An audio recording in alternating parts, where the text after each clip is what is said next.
So yun guys, good morning. Yan, update dito sa ating bangka. Kaya di pa tayo makapag fishing trip sa malayo. Ayan, pinaas natin at magpipintura. Pinturahan natin, tapos palit tayo ng kawayan. Di tayo makapag fishing trip ng pangangawil. Dito pa, baka makalipas na mahal araw pa tayo makalaot.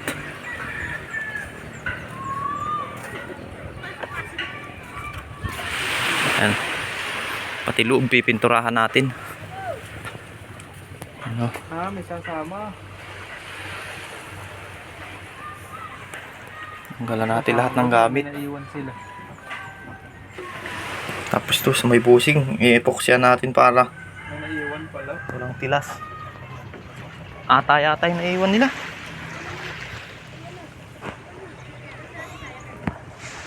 Saka ito, papalitan natin palangoy.